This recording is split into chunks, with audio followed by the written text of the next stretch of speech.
गायत्री मंत्र का उच्चारण कैसे करते हैं। ओम भूर्भुवः स्वः तत्सवितुर्वरेण्यं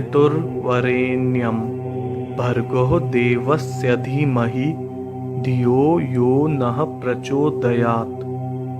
इस मंत्र को हम ध्यान करते हुए और जाप करते हुए उपयोग में लाते हैं। गायत्री मंत्र 8 अक्षरों की 3 पंक्तियों में बहुत अच्छे से मोतियों की तरह पिरोया गया है। गायत्री मंत्र की शुरुआत ओम से होती है, जिसका मतलब है वो ऊर्जा जिसने पूरे ब्रह्मांड को बनाया है, जो परब्रह्म है, परमात्मा है। भू भुवः स्वः। भू मतलब भूमि लोक, भवः मतलब अंतरिक्ष लोक, स्वः मतलब स्वर्ग लोक। ये 3 शब्द गायत्री मंत्र में ये बताते हैं कि हम अपनी एनर्जीज को भूमि से स्वर्ग मतलब नीचे से ऊपर ले जा सकें। आध्यात्मिक भाषा में आपको मैं बताऊं तो स्थूल से सूक्ष्म में हम ले जा सकें। इस मंत्र में धीमहि शब्द का अर्थ है हम लोग ध्यान करते हैं, आराधना करते हैं।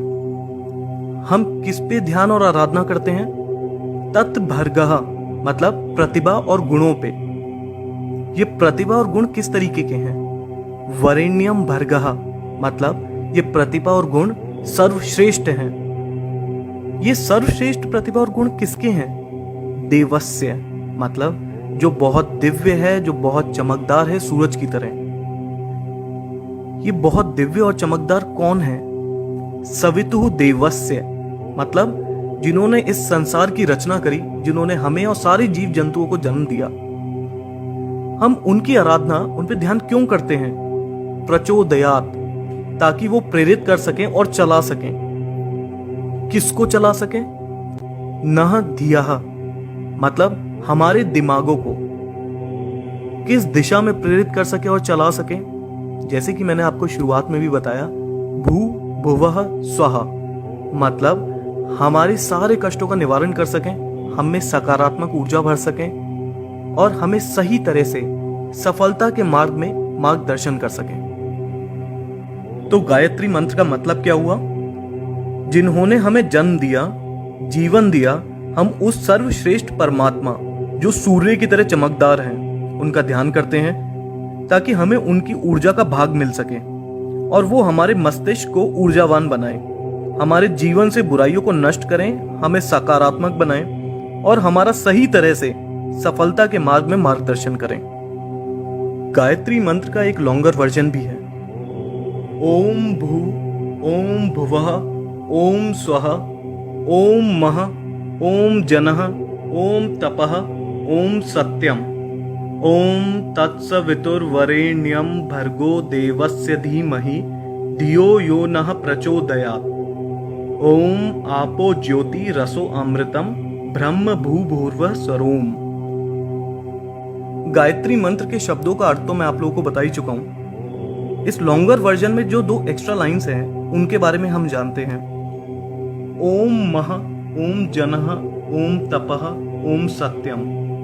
इनका संबंध हमारे साथ बहुत महत्वपूर्ण कुंडलिनी चक्रों से है। और आखिरी में ओम आपो ज्योति रसो अमृतम ब्रह्म भूभुर्व स्वरोम मतलब तीनों लोग और सब कुछ जो इस संसार में है, सब ओम की ध्वनि में समाया हुआ है। इस मंत्र को संध्या के समय योग क्रिया प्राणायाम करते समय करते हैं। इस मंत्र के बारे में यजुर्वेद के तैत्तिरीय अरण्यक में दिया गया है। गायत्री मंत्र को ऋग्वेद के अनुसार सावित्री माता को समर्पित किया है। सावित्री माता जो 5 तत्व जिनसे ब्रह्मांड बना है उनके भगवान हैं। गायत्री माता को वेदों की माता कहा जाता है। हमारे शरीर में बड़े छोटे दिखने वाले और ना दिखने वाले कई तरीके की ग्रंथियां मतलब ग्लैंड्स हैं। इन ग्लैंड्स में बहुत स्पेशल एनर्जीज होती हैं। इनमें से षट चक्र मतलब 6 सेंटर एनर्जी ग्लैंड्स काफी प्रसिद्ध हैं। गायत्री मंत्र के अक्षरों के उच्चारण से इन ग्लैंड्स पे प्रभाव पड़ता है और वो एक्टिवेट हो जाते हैं। गायत्री मंत्र 24 अक्षरों से बना है और ये सारे अक्षर हमारे शरीर के 24 ग्लैंड्स से जुड़े हैं, जो इनके उच्चारण के बाद एक्टिवेट हो जाते हैं और दिमाग की शक्तियों को जागृत कर देते हैं। जब इन 24 पॉइंट्स पे मंत्र की वजह से कंपन होती है तो साउंड की वेव्स उन इंपॉर्टेंट ग्लैंड्स को स्वस्थ रखने में बहुत मदद करती हैं। 1,10,000 1,10,000 साउंड वेव्स पर सेकंड निकलती हैं गायत्री मंत्र के जाप से। साइंटिस्ट के मुताबिक ये हमारे शरीर के लिए बहुत ही हेल्दी और हेल्पफुल मानी जाती हैं। अमेरिका के एक बहुत फेमस डॉक्टर हैं जो साउंड वेव से ट्रीटमेंट करते हैं और उन्होंने भी माना है कि इस मंत्र का उच्चारण कई बड़ी बीमारियां तक ठीक कर देता है। बहुत से लोग ये भ्रम फैला रहे हैं कि गायत्री मंत्र को ठीक से ना जपने की वजह से काफी नुकसान हो सकता है, इसको विधि विधान के साथ ही करना चाहिए। इस बात के लिए मार्कंडे ऋषि ने कहा है, गायत्री मंत्र किसी भी प्रकार से करने से अंदर से शुद्ध होते हैं और सभी इच्छाएं पूरी होती हैं। हालांकि अनुष्ठान करने से लाभ ज्यादा मिलता है, पर इसका मतलब ये नहीं कि विधि के साथ ना करने से नुकसान होता है। गायत्री मंत्र को करने का सही समय प्रभात और संध्या का समय होता है, मतलब सुबह के 4 बजे से 8 बजे के बीच और शाम को 4 बजे से 8 बजे के बीच का। गायत्री मंत्र का 108 बार जाप करना चाहिए। देखिए, जब इस मंत्र की ताकत को दुनिया के बड़े बड़े साइंटिस्ट मान चुके हों, तो इस मंत्र का जाप करते हुए कभी शर्माइएगा नहीं। आप कहीं पे भी हों, चाहे आप घर पे हैं, स्कूल में हैं, ऑफिस में हैं या कुछ भी काम कर रहे हैं, मन मन में इसका जाप करते रहिए। साइंटिस्ट तक मानते हैं और डॉक्टर्स भी मानते हैं कि ये हमारी बॉडी और हेल्थ के लिए बहुत उपयोगी है।